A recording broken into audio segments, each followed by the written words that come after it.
जय जिनेंद्र। नमस्कार दोस्तों।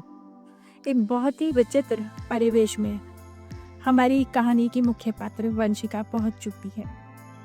देखते हैं उसके परिवार में और क्या-क्या होता है जो कि नॉर्मल से अलग है। जब वंशिका की शादी हुई और वो अपने इन-लॉज के घर पहुंची तो उसको ये भी पता चला कि शादी में उसके यहाँ एक सगाई की रस्म होती थी। उसमें जो सामान उसके पेरेंट्स ने दिया था वो सब, जैसे कपड़े दिए थे बहुत सारे, तो वो सब हैंगर पे लटका के उनका प्रदर्शन किया जाता था और शो ऑफ किया जाता था। तो ये चीज़ थोड़ी बहुत अजीब सी उसको महसूस हुई, बट एज यूजुअल उसने उसको इग्नोर करा। उसने बताया कि शादी के टाइम उसके फादर ने उसको कुछ अमाउंट दिया था, जो कि नॉर्मल सी बात है। उस समय पेरेंट्स अपनी डॉटर को देते थे जब वो ससुराल जाती थी, तो कि ये तुम्हारे लिए है। जब उसके इन-लॉज को इस बारे में पता चला और उनको ज़रूरत भी घर में, तो उन्होंने उस पे वो अमाउंट मांगा। उसने खुशी-खुशी दे दिया, क्योंकि उसको तो था कि भाई बड़े रिच परिवार ने उसकी शादी हुई है, अभी बहुत सारे पेमेंट्स करने हैं, तो वो वापस दे देंगे। पर वो अमाउंट कभी वापस ही नहीं दिया गया, जो कि एक रेड फ्लैग था जिसको फिर से वंशिका ने ओवरलुक किया था। इसी तरह से पहली होली पर उसको उसके पेरेंट्स के घर भेजा गया। ऐसा उस परिवार में एक रिचुअल था, रिवाज था। तो उसकी मदर इन लॉ ने उसको उस वक्त बोला कि तुम अपने लिए हमारी तरफ से 2 जोड़ी कपड़े खरीद लेना, जो कि इस होली के मौके पर पहली बार दिए जाते होंगे। उसने कहा ठीक है, बट उसके लिए अमाउंट की ज़रूरत थी जो उसकी mother in law Rajeshwari Devi जी ने नहीं दिया। तो वो बताइए वो कपड़े कैसे खरीदती। ये कुछ अजीब सी बातें थी जो धीरे धीरे करके उसको हॉन्ट करने लगी।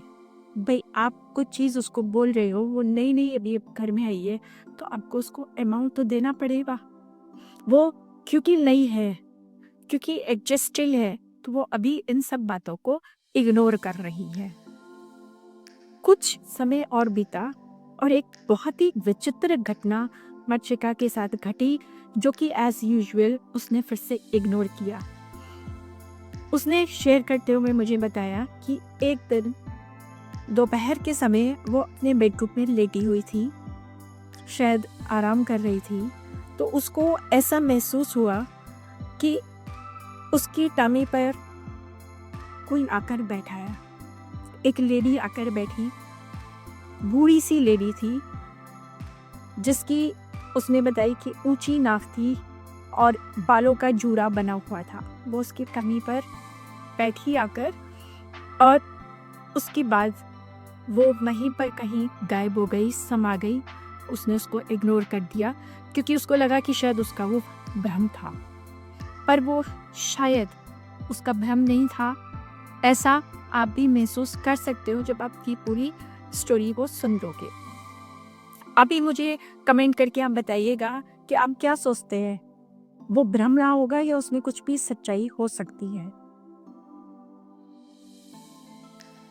हम आगे बढ़ते हैं। अब जैसा आपको मैंने पहले बताया था, राजेश्वरी जी की एक बड़ी बेटी थी जो वंशिका की शादी से कुछ महीने पहले इस दुनिया को छोड़ गई थी। तो राजेश्वरी जी एक माँ होने के नाते जरूर अपनी डॉटर को याद करती होंगी और अक्सर रोती थी उसको याद करके, और साथ साथ वंशिका को ये बोलती कि उनका बेटा तो अभी शादी करना ही नहीं चाहता था, उसने अपनी माँ के लिए ही शादी करी, उनकी माँ को एक कंपेनियन मिल जाए इसलिए शादी करी। तो ये कुछ बहुत अजीब सी बात थी जो वंशिका को दिल में कहीं ना कहीं चुभती थी, और चुभने का कारण भी था जो आगे आगे आप समझिए धीरे धीरे जब कहानी हमारी आगे बढ़ती है वंशिका की।